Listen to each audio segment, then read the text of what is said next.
আজকে বাংলাদেশে যে অন্তর্বর্তী সরকার গঠিত হয়েছে, প্রধান উপদেষ্টা, মাননীয় প্রধান উপদেষ্টা তার প্রথম ভাষণেই বলেছেন আমাদেরকে একটি নতুন রাজনৈতিক বন্দোবস্তে যেতে হবে।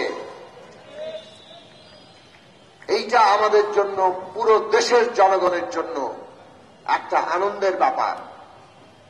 কারণ এই রাষ্ট্র এতদিন ছিল কতিপয়ের। কিরকম কতিপয় শুনবেন? শেখ হাসিনার ঘনিষ্ঠতম কোম্পানি এস আলম একাই $10 বিলিয়ন পাচার করে দিয়েছেন। এটা কে বলেছেন?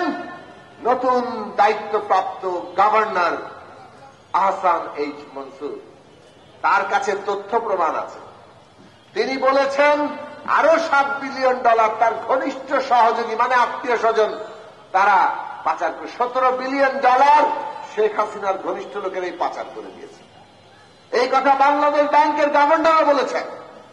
এখন আমরা সোশ্যাল মিডিয়ায় বিভিন্ন সংবাদ মাধ্যমের লিঙ্কে দেখতে পাচ্ছি অন্তত পক্ষে $100 বিলিয়ন বেশি পাচার করা হয়েছে।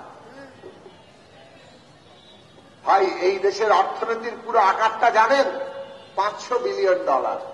তো $500 বিলিয়ন অর্থনীতি যদি $100 বিলিয়ন পাচার হয়ে যায়, এই অর্থনীতি থাকে? এইটা ফোকলা হয়ে যায়। এরা ফোকলা করে দিয়ে গেছে।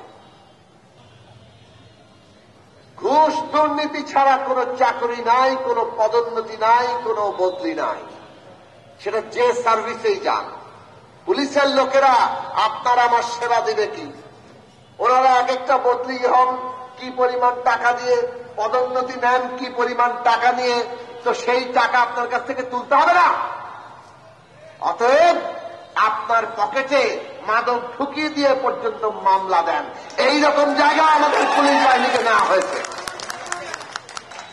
এই যে রাষ্ট্র, এই রাষ্ট্র আমরা বদলাতে চাই। আমাদের ট্যাক্সের পয়সায় পুলিশ চলে, বিজিবি চলে, সেনাবাহিনী চলে। তাদেরকে কি আমাদের বিরুদ্ধে, আমাদের সন্তানদের খুন করতে কাজে লাগানো হবে? এই রাষ্ট্র আমরা চাই না। একটা সরকার তার অবৈধ ক্ষমতা টিকিয়ে রাখতে গিয়ে এই যে রাষ্ট্রের প্রতিষ্ঠানগুলোকে কলুষিত করেছে, এই প্রতিষ্ঠানগুলোর যেসব কর্মকর্তারা এই কলুষিত করেছে এই প্রতিষ্ঠানগুলোকে, এই লুটপাট করে, তাদের প্রত্যেককে বিচারের আওতায় আনতে হবে। কারণ এই দেশের ন্যায় বিচার হবে নতুন বাংলাদেশের যাত্রা। প্রত্যেকের কাছে বার্তা থাকা দরকার। কোন সরকারি কর্মকর্তা যদি কোন অবৈধ সরকারের এই রকম পা চেটে দেশকে বিপর্যয়ের দিকে নেয়, তার শাস্তি কি হবে এটা বাংলাদেশের সবার খেয়াল রাখা দরকার। রাষ্ট্রটা বদলের কারণে দরকার। আমরা দেখেছি কিভাবে ঢাকা বিশ্ববিদ্যালয়ে আক্রমণ করা হয়েছে, নারী শিক্ষার্থীদের উপরে হামলা করা হয়েছে। হামলায় আহত হয়ে যখন শিক্ষার্থীরা ঢাকা মেডিকেল কলেজে চিকিৎসা নিতে গিয়েছে, আমি যখন সন্ধ্যাবেলা খবর নিতে যাচ্ছি বিকেলের দিকে যে আমি মেডিকেল কলেজে আসবো, এর মধ্যে আমাকে খবর দিল মেডিকেল কলেজেও ছাত্রলীগ হামলা করছে, আপনি এখানে এসেন না। এইভাবে তারা হামলা করেছে। তারা ভেবেছে থেমে যাবে।